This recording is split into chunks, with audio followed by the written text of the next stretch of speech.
Hello, welcome to സംഗമം fabrics. നമ്മൾ ഇന്ന് കാണുന്നത് കോട്ടൺ ടോപ്പുകളുടെ കളക്ഷൻസ് ആണ്. നല്ല നല്ല പ്യുവർ ആയിട്ടുള്ള കോട്ടൺ മെറ്റീരിയലിൽ വന്നിട്ടുള്ള നല്ല കൂടിയ ടോപ്പുകളുടെ കളക്ഷൻസ് ആണ്. നമുക്ക് നോക്കാം. ഫസ്റ്റ് വൺ ഈ ഒരു ക്രീം ഷെയ്ഡിലുള്ളതാണ്. സെയിം ടോപ്പ് തന്നെയാണ് ഞാൻ വേറെ ചെയ്തിരിക്കുന്നത്. ഇതിൽ നല്ലൊരു എംബ്രോയിഡറി വർക്ക് പോകുന്നുണ്ട്. സെൻറ്ററിലായിട്ട് ഒരു ബീഡിങ് പോകുന്നുണ്ട്. ആ ബീഡിങ്ങിൻ്റെ അറ്റത്തായിട്ട് ഓപ്പണിംഗ് ആണ് വരുന്നത്. കൈ വരുന്നത് 3/4 ആണ്. Next one yellow and green കോമ്പിനേഷനുള്ളതാണ്. നെക്സ്റ്റ് വൺ ഒരു ലൈറ്റ് ഗ്രീൻ ആൻഡ് ആഷ് കോമ്പിനേഷനിലുള്ളതാണ്. നെക്സ്റ്റ് വൺ മെറൂൺ ഷെയ്ഡിലുള്ളതാണ്. നെക്സ്റ്റ് നോക്കാം. നെക്സ്റ്റ് ഒരു ലൈറ്റ് ബ്ലൂ ആൻഡ് ആഷ് കോമ്പിനേഷനിലുള്ളതാണ്. നെക്സ്റ്റ് ഒരു ഡാർക്ക് ഗ്രീൻ കോമ്പിനേഷനിലുള്ളതാണ്. നെക്സ്റ്റ് ഒരു ബ്ലാക്ക് ടോപ്പാണ്.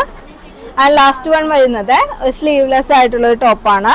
നല്ലൊരു ഡാർക്ക് ലാവണ്ടർ ഷെയ്ഡും പച്ചയും കൂടി ആയിട്ടുള്ളൊരു ടോപ്പാണ്.